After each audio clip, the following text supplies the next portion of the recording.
E um relatório divulgado pela Empresa de Assistência Técnica e Extensão Rural, a Ematerra, do Rio Grande do Sul, indicou que há 24% da soja a ser colhida no Rio Grande do Sul. Desse volume que ainda está em campo, 20% estava em fase de maturação e 4% em fase de enchimento de grãos. A consultoria Safras e Mercado vai revisar para baixo a expectativa de produção da soja gaúcha por conta das inundações que atingiram algumas lavouras. Para analisar o tema e antecipar para a gente o que vem por aí, a gente recebe o Luiz Fernando Gutierrez, que é analista da consultoria Safras e Mercado. Seja muito bem-vindo, Luiz. Olá a todos, obrigado pelo convite mais uma vez. Luiz, qual vai ser o tamanho da quebra de produção gaúcha com as inundações que atingiram as lavouras de soja por aí?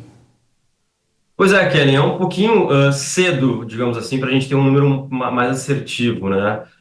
Inclusive, está muito difícil de entrar nos campos para ver realmente a situação das lavouras afetadas. O que dá para se dizer com alguma certeza é que a gente vai ter que reduzir a estimativa de produção do estado do Rio Grande do Sul, porque a gente tinha aí até o meio dessa semana 75% da área colhida. O que quer dizer isso? Quer dizer que um quarto da área, 25% da área, está no campo ainda, precisa ser colhida. E boa parte das lavouras aí, desses 25%, sofreram com esse excesso de umidade, né, que está atingindo todo o estado. Alguns pontos importantes. O que representam 25% da produção gaúcha ou da área gaúcha? Estariam em risco algo em torno de 4 ou 5 milhões de toneladas. Não quer dizer exatamente que a gente já perdeu 4 ou 5 milhões de toneladas, é importante falar isso. Mas são 4 ou 5 milhões de toneladas que, teoricamente, estão no campo para serem colhidas ainda. Eu entendo que, de novo, é muito cedo para a gente ter um número assertivo. Eu acho que a gente pode trabalhar com perdas importantes na produção gaúcha, mas, de qualquer forma, ainda a produção gaúcha deve ser superior à da safra passada, a gente teve problemas, mas é mais ou menos isso. Eu acho que 4 ou 5 milhões de toneladas estão em risco no estado e a gente precisa de mais alguns dias para avaliar melhor como vai ser aí, a produção gaúcha, né? Como vai ser o número consolidado da produção gaúcha. Muito bem. Dentro desse contexto, que é um contexto de tragédia no Rio Grande do Sul, em que os impactos nas lavouras de soja ainda vão ser verificados, há um impacto também na formação de preço da soja no Brasil e até repercussões no mercado internacional. Afinal de contas, qual vai ser o impacto dessa potencial quebra, que não se sabe de quanto, mas que vai haver uma quebra, vai haver por causa da inundação, na formação de preço nacional? Porque muito do mercado contava com uma abundante oferta do Rio Grande do Sul, que agora poderá ser diminuída, né, Luiz? Exato. Um dos pontos importantes dessa temporada, né, brasileira, é que, apesar das perdas do centro-norte do país, a gente estava esperando por uma recuperação importante no Rio Grande do Sul. Essa recuperação ela vai vir, não vai ser tão grande como a gente está esperando, né? Como eu falei, a gente ainda vai colher uma safra superior à do ano passado, mas a gente já não deve trabalhar mais com uma safra recorde no Rio Grande do Sul, né? A gente estava trabalhando aí com uma safra próxima de 23 milhões e, infelizmente, a gente vai ter que reduzir isso provavelmente nos próximos dias, próximas semanas. Você estima em quanto, pelo menos, essa redução? Eu diria hoje, Kellen, que pelo menos 1 ou 2 milhões de toneladas talvez a gente tenha que reduzir. Mas, de novo, é muito cedo ainda para a gente trabalhar com um número mais assertivo, né? A gente precisa realmente entrar no campo e ver. Até porque, Kellen, só para destacar, uma boa parte, ou a maior parte desses 25% de área que ainda falta, está na metade sul do estado. E a metade sul do estado, ela traz menos produção e produtividade para o estado como um todo. As principais regiões produtoras do estado do Rio Grande do Sul são a região norte e a região noroeste.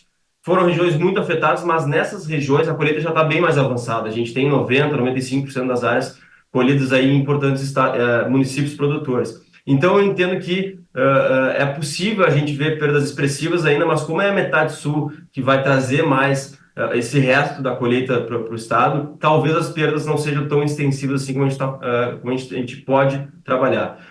Com relação a preço, Kelly, para responder a tua pergunta, naturalmente, né, uma quebra produtiva no Rio Grande do Sul afeta a produção nacional de forma importante, né? A gente vai ter que cortar a produção, porque o estado do Rio Grande do Sul está sempre entre os 3 maiores estados produtores, né, disputando ali com o Paraná a segunda posição, que inclusive deveria ser do estado do Rio Grande do Sul nessa temporada, porque o Paraná teve perdas importantes derivadas aí da seca, né? Mas agora essa produção está em xeque e isso afeta o preço primeiro regionalmente falando ou internamente falando via prêmio, né? Com uma dificuldade logística que a gente tem agora, mas também de uma oferta menor no Brasil, isso naturalmente tende a trazer prêmios um pouco melhores mais à frente, né? Com a menor oferta, a disputa entre exportação e entre esmagamento tende a trazer prêmios um pouquinho melhores. Então, isso tende a ajudar preço, né? E o segundo ponto de impacto seria via Chicago, que inclusive a gente já está vendo, né, a Chicago até um pouco mais firme diante disso, obviamente ainda em cima de especulações, né? Mas se a gente realmente tiver que reduzir a produção brasileira, o USA provavelmente vai ter que reduzir também, e a gente pode ter um Chicago um pouquinho mais firme diante desse problema, dessa safra menor aqui no Rio Grande do Sul e no Brasil. Em outras palavras, o que você está dizendo para a gente é que teve quebra na produção de soja do Rio Grande do Sul. Você está com números, por enquanto, ainda precisando de uma verificação após as chuvas cessarem, que podem significar de 1 a 2 milhões de toneladas a menos, descartada a produção recorde do Rio Grande do Sul, e vai também revisar a estimativa nacional da produção de soja. Você está com qual número hoje para a produção nacional? Deve cair para qual patamar? Porque isso é que dará sustentação também, dentre outros fatores que você citou, né, Luiz? O nosso número mais recente foi atualizado, inclusive, em meados de abril, é de 151,3 milhões de toneladas para o Brasil. Digamos que, né, o estado do Rio Grande do Sul perca 2 milhões. A gente tem alguns ajustes para fazer ainda em outros estados brasileiros, mas eu diria que esses ajustes vão ser pequenos. Então, a gente retiraria 2 milhões, iria para 149,3, frente ao que a gente tem hoje, ainda muito próximo de 150, obviamente, trabalhando com esse cenário médio, digamos assim. Eu acho que para a gente perder 4 ou 5 milhões de toneladas, como eu comentei, que a gente entende estarem em risco, seria a pior das hipóteses. Acho muito difícil acontecer, mas, naturalmente, como eu falei, a gente precisa de mais alguns dias aí para ver a realidade das lavouras gaúchas aí que ainda precisam ser colhidas. Última pergunta, tem muita soja ainda para ser vendida, safra que está em curso. Muita gente esperava por preços mais altos. Infelizmente, uma tragédia no Rio Grande do Sul pode ajudar a formar preço de soja mais alto para quem ainda não vendeu. Essa é a leitura que você faz?